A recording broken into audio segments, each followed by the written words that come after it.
Now joining us to discuss Vice President Osinbajo's declaration and how it will impact the race for the presidential ticket of the All Progressive Congress is a publisher, Dayo Akintobi. I want to say, good to have you here on Newsday. Great pleasure to be here. Good afternoon, Nigeria. And I must start it off from this particular question. We know it's the worst best kept secret in politics right now that Professor Yemi Osinbajo was going to be running for the highest office in the land. And at the moment, it's been mixed reaction since he actually announced this morning. But what has been your own take about Professor Yemi Osinbajo throwing his hat into the ring?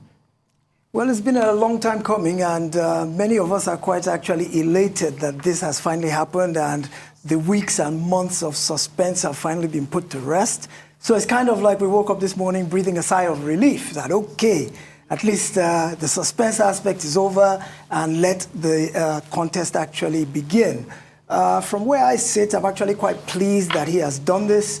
And I think it is good for Nigeria. I think it is good for our politics. I think it is good for governance. My primary reason for believing in this is that I think out of everyone who has so far expressed an interest in contesting for the presidential seat, that he has the most experience from a national perspective. I think everybody else who seems to want to have interest has experience of a subset of Nigeria, either a state, a ministry, a legislative house. But from a national perspective, when we're looking at the entire country, 36 states, as one composite unit, it takes quite a bit to have the experience to be able to understand the workings of a complex agglomeration of people, tribes, ethnicities, religions, economies, and I think 7 years, a heartbeat away from the presidency, and on occasion, actually sitting in that seat, stands him in very good stead to be the one to take the helm of leadership, address the challenges that face the country at this time, and come up with the right solutions. Now, a lot of people have expressed reservations about his declaration speech. He seemed to align himself very closely with the president. He seems to be very proud of the president, and he says he wants to continue to build on the president's legacy, to continue with the president's achievements. But a lot of people would argue that the president has not actually delivered on his campaign promises, and I doubt if Nigerians will want another 4 years of what we experienced, during the Buhari administration. So do you think that will work against him in the minds of some voters? Well, I think that what he did was to exemplify the very attributes that make him an attractive candidate when he opened his speech by doffing his hat to his principle. I think one of his key attributes is this thing called loyalty. And I think part of his claim to aspire to the office are based on the fact that he has been a loyal deputy to his principle, and he has tried to work with him according to not just the ideology of the party, but the president's orientation as to how to govern the country. Yemi Osinbajo has been a loyal deputy, and there is no way he can stake his claim for that office without giving an honorable mention to his boss, who is the very basis for him to be able to aspire. Because what he's saying is, I have understudied this man for the last 7 years. Much of what he has done, we have done together. We've consulted, we have put heads together. He has put me in charge of several programs, especially things like the economic sustainability plan, the social investment programs, various things in the aftermath, especially of COVID.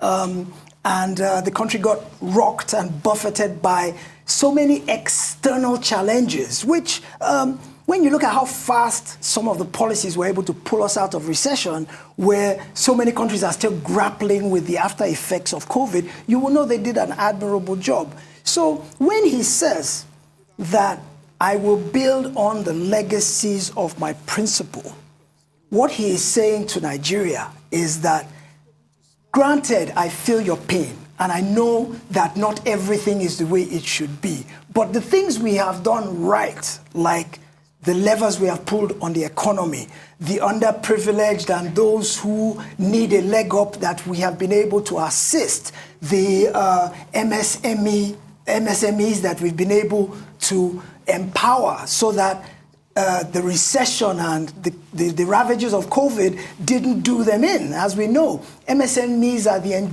engine room of employment. They are the ones who employ the largest percentage of Nigerians. And we all know that employment is a big issue. So the administration has done things within its power and within its ability to move the country forward in spite of all the external challenges that are problems for countries all across the world. So what he's saying is, I will build on those things that have proven to be beneficial to Nigerians. And I will also chart my course in bringing to the table innovative and creative new ideas as to how to move the country forward from where we find ourselves today.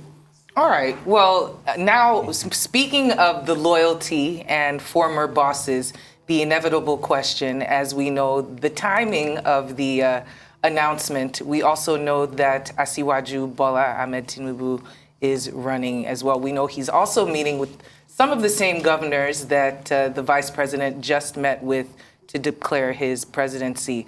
What do you make of this momentous race that is about to happen, as he is quite the titan of the party, and some would say his boss or, kingmaker?